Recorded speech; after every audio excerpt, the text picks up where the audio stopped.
நேரத்துல எந்த வேலை செய்யறதுன்னு கணக்கே கிடையாதா? ஏன் வாழ் கத்துற? ஐயோ, எனக்கு கையும் ஓடல காலும் ஓடல. பத்திரிக்கைக்காரங்க எல்லாம் பேட்டி காண வந்திருக்காங்க. பேட்டிக்கா? யாரோட பேட்டிக்கு? எல்லாம் உன்னோட பேட்டிக்கு தான். ஐயோ, திடீர்னு வந்துட்டாங்களே. நல்ல படம் கூட கட்டலையே. என்ன கேட்பாங்களோ, எது கேட்பாங்களோ? புதுசா என்ன கேட்டு போறாங்க? உங்களுடைய வதனத்தின் வனப்புக்கு முக்கிய காரணம் என்னம்பாங்க? அதுக்கு நான் சொல்றது, நான் இவ்வளவு பொறிவுடன் காட்சி அளிக்க முக்கிய காரணம் தினமும் பன்றிமார்க் பார் சோப்பையே உபயோகப்படுத்துகிறேன். பன்றி மார்க்கு பார் சோப். அடுத்தது என்ன தெரியுமா கேட்பாங்க? உங்களுக்கு பிடிச்சது என்ன, பிடிக்காது என்னம்பாங்க. கேட்டா சொல்ல, பிடிச்சது அடுக்கடையில உட்கார்ந்து திருடி திங்கிறது, பிடிக்காது கையங்களமா மாட்டிக்கிறது. நீ சொல்ல வேண்டிய பதில் எல்லாம் என்னையா சொல்ல அறிவு கட்டவள உன்னை என்னையுமா பேட்டி காண வந்திருக்காங்க. ராஜு அண்ணனை பேட்டி காண வந்திருக்காங்க. சீக்கிரம் போய் 5-6 கூல்ட்ரிங்க் கொண்டா. நீதான் கொண்டு கொடுத்த என்னவா? என்ன திமிரு உனக்கு? வந்திருந்த 4-5 பொம்பளைகள்ல உன்னத்தான் வச்சுக்கணும்னு, வேலைக்கு வச்சுக்கணும்னு நான் செலக்ட் பண்ணிருக்கேன். ஏன் செலக்ட் பண்ண? ஒரு பேர் பொருத்தம், முருகன், வள்ளி, அழகு பொருத்தம், ஆள் பொருத்தம். நாளைக்கு இதுவே காதல் பொருத்தமா மாறிடுச்சுன்னா அளந்து பேசு. முதல்ல கூல்ட்ரிங்க் கொண்டா, அப்புறம் அளக்கிறேன். சுருக்கமா சொல்ல போனா இந்த பொருள், பெருமை, புகழ் இதுக்கெல்லாம் இந்த தோழர் தான் காரணம். ஆமாங்க, அண்ணனுடைய உயர்வுக்கு காரணம் இவங்க, இந்த தம்பியோட உயர்வுக்கு காரணம் இவங்க. நீங்க நாங்க ஒரு பூம்பு மாடுங்க. ஏன் சிரிக்கிறீங்க? முதல்ல பூம்பு மாடை வச்சு புழைச்சுக்கிட்டு இருந்த ஒரு அயோக்கிய கிட்ட தான் வேலை பார்த்துட்டு இருந்தேன். அதுக்கப்புறம் தான் ஆணையை பார்த்தேன். அண்ணனை தான் சொல்றேன்.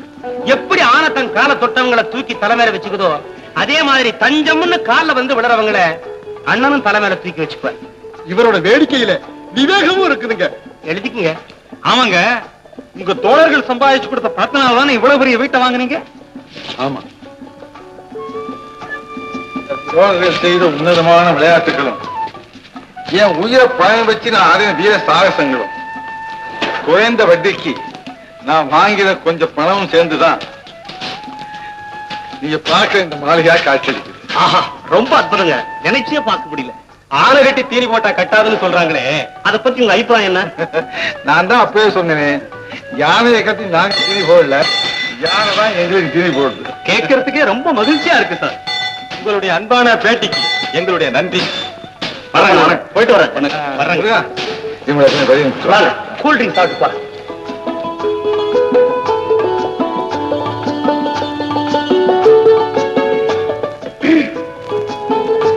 ஐயா அவர்களுக்கு வணக்கம். வணக்கம். அம்மையார் அவர்களுக்கு என்ன வேண்டுமோ? பேட்டி. பேட்டியா?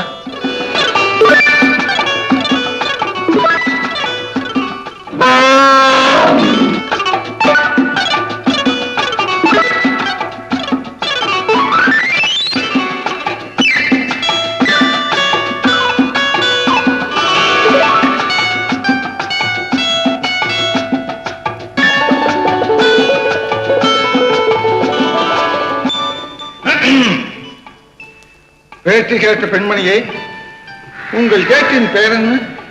காதலித்தால் மட்டும் போதுமா? அதுதான் பத்திரிகையின் பெயர். காலை பத்திரிகையா மாலை பத்திரிகையா? கல்யாண பத்திரிகை. அடி சாக்கிய என்னவா? சரி, புறப்படு. எங்க? எங்கயா? அந்த ஆசிரியரை போய் பார்த்து வந்துருவோம். ஆசிரியரா?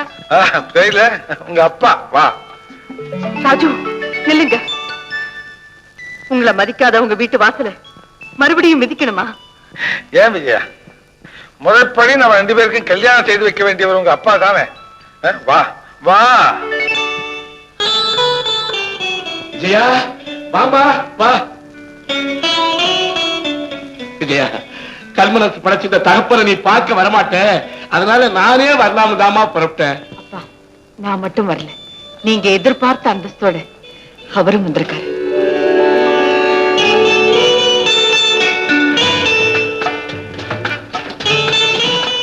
ராஜு, ஏன் இங்கே இருந்துட்டீங்க? உங்க அனுமதிக்காகத்தான். ராஜு, ஒரு காலத்துல உங்களை வாசல்லையே திருப்பி அனுப்புற அந்த தர்மலிங்கம் இல்லைன்னா தகுதி இல்லாம திரும்பி போன அந்த ராஜு இல்லைன்னா. சரி, எனக்கு வாங்க வாங்க.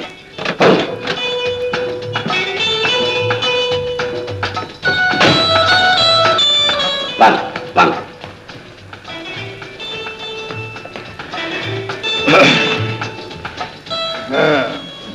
ராஜு, உங்க தன்மான உணர்ச்சியை நான் ரொம்பவும் பாராட்டப்பட வேண்டிய நீங்களாச்சே. என்ன சொல்றீங்க? நீங்க போட்ட கடுமையான நிபந்தனை தான் என் நெஞ்சுக்கே ஒரு வேகத்தை கொடுத்தது. நீங்க 2 பேரும் என்ன மன்னிச்சிடுங்க. உங்களை சந்திச்சு பேசிட்டு வந்த பிறகு என் மனசுல பாசத்துக்கும் பணத்துக்கும் ஒரு போராட்டமே நடந்தது. அப்பவும் வாழா போன அந்த போலி கௌரவம் தான் ஜெயிச்சது. ஊராருடைய ஏச்சியும் பேச்சையும் தாங்க முடியாம நான் ஊரை விட்டே ஓடிட்டேன். ராஜி, உங்களை மருமகனா அடையறதுக்கு நான் ரொம்பவும் கொடுத்து வச்சிருக்கணும்.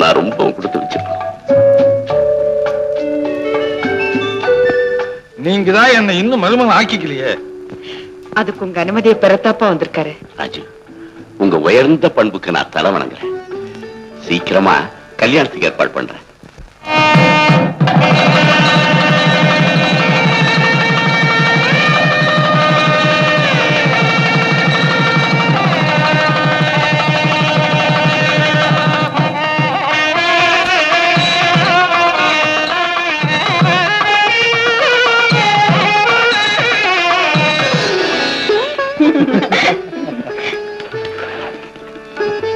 ஏன் விளக்கணிச்சிங்க? ஏன்னா நாம தூங்கும் போது விளக்கு வீழ்த்திருக்கணும், நாம வீழ்த்திருக்கும் போது விளக்கு தூங்கணும். இல்லைன்னா நம்ம ரகசியம் எல்லாம் விளக்குக்கு தெரிஞ்சிடும்.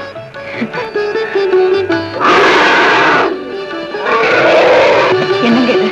நாம சத்தம் போடுறோம், கேட்கல? இது வந்து அதுக்கு ஒண்ணும் இருக்காது, காலையில பாத்துக்கலாம்.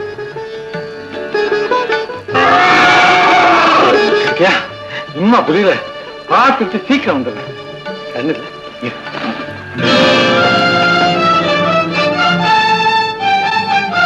முருகா, முருகா, என்ன ராமுக்கு என்னன்னு புரியலீங்க.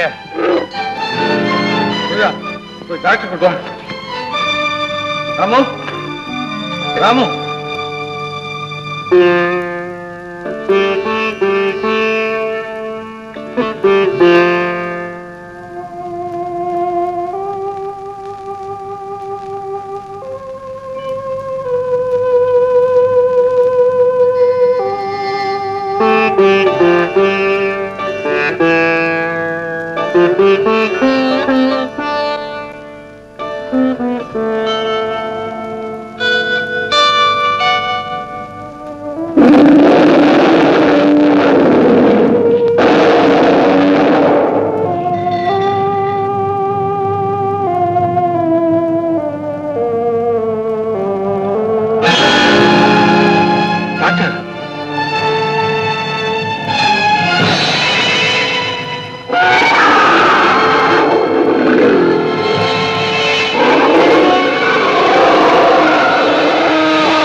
இனிமே ஒண்ணு இல்ல, எல்லாம் சரியா போயிடுச்சு. யானைக்கும் அடி சறுக்குன்னு தான் கேள்விப்பட்டிருக்கிறேன். ஆனா ஆணி குத்தி கீழே படுக்குங்கிறத நான் இப்பதான் பாக்குறேன்.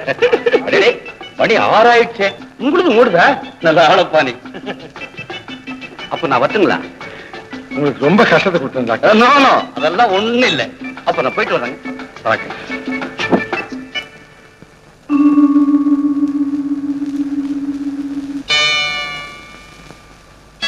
விஜயா,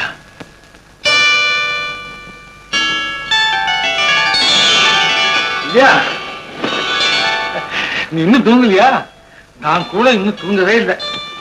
ஐயோ பாவம், ராமும் துடியா துடிச்சு போயிட்டான். விஜயா, என்னன்னே கண்டுபிடிக்க முடியலையே. டாக்டர் கூட திணறி போயிட்டாரு. காலத்தே ஏதாவது பார்த்தா சின்ன ஒரு ஆணி காலில் குத்து இருந்துச்சு. எப்படியோ அது துன்பத்தை தீர்த்துட்டோம்.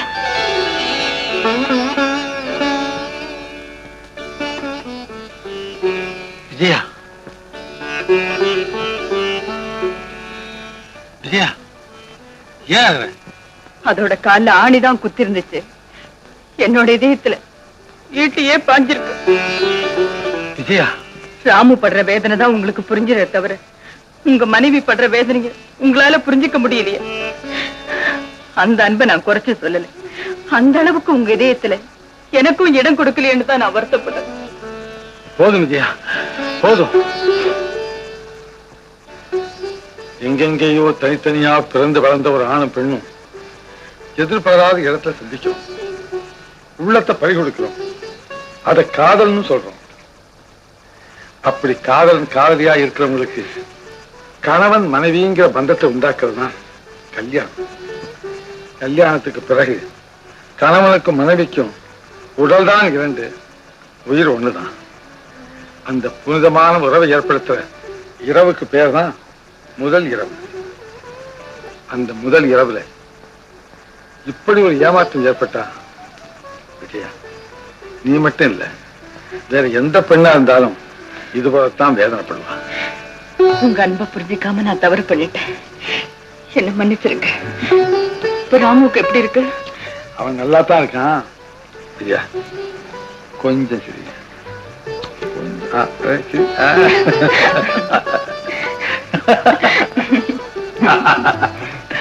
அப்பா, இப்ப சந்தோஷம் தானே? எங்க? யாருடைய குறுக்கீடும் இல்லாத இன்பமயமான தனி இடத்துக்கு. புரியல? தேன் நிலவுக்கு.